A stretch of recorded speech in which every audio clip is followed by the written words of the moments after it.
re-sign A-Rob? Do you think they franchise him? 19 million is hefty. Blake, what do you think they do with Allen Robinson?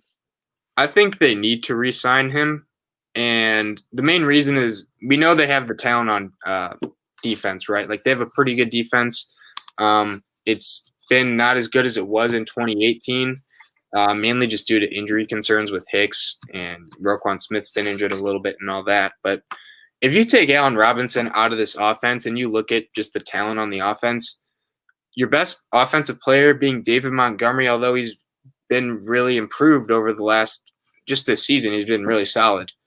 That is just not an offense that's going to be highly remarked by nearly anyone. Darnell Mooney's been pretty solid. Anthony Miller has his moments. Cole Kmet and Jimmy Graham are all right, I guess, but like you're just missing something there when you don't have him. And I think they'd be starved for offensive talent if they got rid of him. And my real thing is like, why wouldn't you sign him? Like what would you do with that money that could be better allocated is my question. Franchise tag and trade's an interesting thought. I mean, we've seen it with players around the league, but I would say keep him.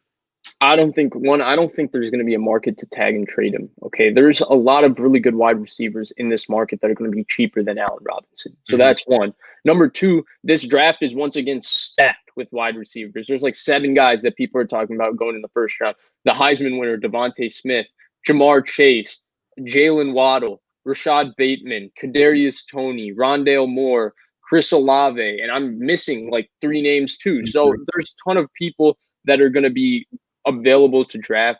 I think the Bears should re-sign Allen Robinson, as Blake said, and ultimately I think it's going to come down to price. They can get him in a $10 to $12 million range. I think that's what he's worth, and I think they'd be fine paying him. I do think if you had to pay him like $20 million, 15, 18, 19, like the franchise tag, it's way too much. And then they could maybe go the draft route and get a compensatory 3rd-round pick for him walking. But ultimately, I think he stays with the Bears because that's the best fit for him, and it's the best fit for them. So I think I mean, if we think about it this way, like he's not getting paid 10 or 12 million. I think he'll get paid.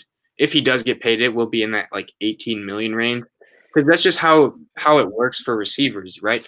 When you're a top 10 receiver, you're getting paid like a top 5 or top 3 receiver. And that's usually how it goes. I would argue he's not a receiver. You think he's top 10?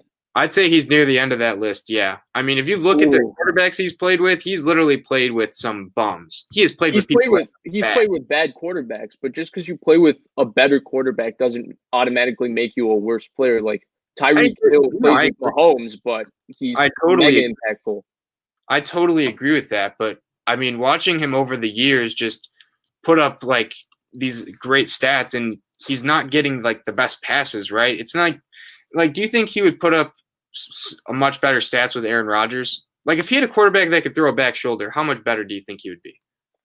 But it's not like he just magically is creating acres of separation, and he's ridiculous. Yeah, but it's not like he also is taking a 3-yard screen and going 50 yards. I mean, I don't know. If I start naming names, like if we get into Can't Guard Mike and Devontae Adams and Tyreek Hill and Keenan Allen and Stephon Diggs and Julio Jones. There's a lot of great receivers.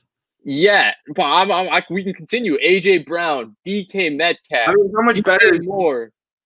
I mean, it's hard to say like how much better like someone like A.J. Brown is than Allen Robinson, even if he is better. I'd say they're pretty similar, honestly. I mean, that's rich. I mean, it's definitely worth a conversation. Maybe we got to do a video on this because I don't think he's top 10. I think I'd say he's near the bottom of top 10.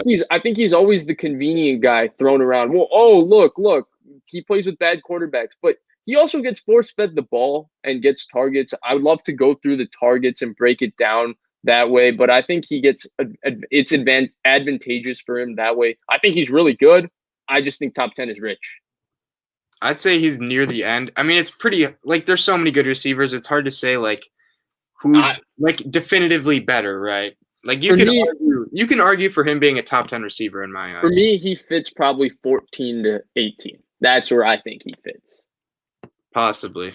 It's an interesting discussion. We'll do this conversation. Someone brought up Justin Jefferson. There you go. There's another guy I think that's better than Allen Robinson. Adam Thielen is another guy in the similar conversation. I mean, there's so many people.